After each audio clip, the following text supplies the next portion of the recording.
Hello friends, இன்றைக்கி key Mysore pak பார்க்கலாம். இதுக்கு தேவையானது கடலை மாவு, நெய், சர்க்கரை. என்னென்ன அளவில் எடுத்துக்கணுன்னா, டம்ளரோ கப்போ நம்ம எதால் ஒரு பங்கு கடலை மாவு எடுத்துக்கிறோமோ அதுக்கு 2 பங்கு நெய், 1.25 பங்கு சர்க்கரை வேணும். நான் இங்கே 250 ml டம்ளரால் 1 டம்ளர் கடலை மாவு, 2 டம்ளர் நெய், 1.25 டம்ளர் சர்க்கரை எடுத்துட்டுருக்கேன். கடலை மாவை நல்லா சலித்து எடுத்துக்கணும். நெய்யை ஜஸ்ட்டு சூடு வர அளவுக்கு உருக்கி எடுத்துக்கணும். எந்த தட்டில் மைசூர் பாக்கை கிளறி கொட்ட போகிறோமோ அது நெய் தடவி ரெடியாக வச்சுக்கணும். இப்போ சலித்த கடலை மாவில் 3/4 டம்ளர் நெய்யை ஊற்றி கட்டி இல்லாமல் மிக்ஸ் பண்ணிக்கணும். வானலியில் 1.25 டம்ளர் சர்க்கரையை போட்டு 3/4 டம்ளர் தண்ணி ஊற்றி கொதிக்க விடணும். ஒரு கம்பி பதம், அதாவது கரண்டியால் எடுத்து விடுறச்சே பாகு பிரேக் ஆகாமல் ஒரே ஸ்ட்ரிங்காக வரணும்.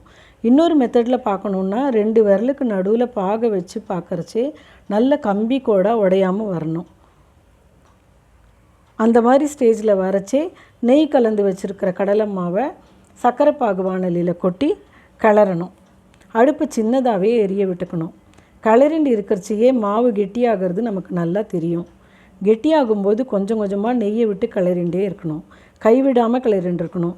நிறுத்தவே கூடாது, இல்லைன்னா வானலியில் ஒட்டிண்டு தீஞ்சு போயிடும். கிளற நல்லா கொப்பளிச்சுண்டு ஏர் ரிலீஸ் ஆகிற மாதிரி போர்ஸ் வரும். இப்போ ஆல்மோஸ்ட்டு அந்த 2 டம்ளர் நெய்யுமே கொட்டி முடிச்சிட்டேன். கிளறச்சி நல்ல லேயர் மாதிரி வந்து பபிள்ஸ் விட்டுண்டு வரும். கிளறி விடுறச்சி வானலியில் ஒட்டாமல் நல்லா சுருண்டு வர டைமில் நெய் தடவின தட்டில் கொட்டிடணும். தட்டை நல்லா குலுக்கி சமன்படுத்தி ஒரு டபராவால் மேலே ஸ்மூத்தாக ஆக்கிக்கலாம். 10 நிமிஷம் கழித்து நமக்கு வேண்டிய ஷேப்பில் ஸ்கொயராகவோ ரெக்டாங்கிளாகவோ கத்தியால் கீறி வச்சு அப்படியே விட்டுடலாம்.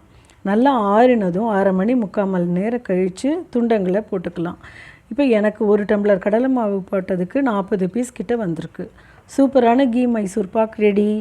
இந்த வீடியோ பிடிச்சிருந்தால் லைக் பண்ணுங்கள், உங்கள் ஃப்ரெண்ட்ஸுக்கு ஷேர் பண்ணுங்கள், சப்ஸ்கிரைப் பண்ணுங்கள். Bye friends.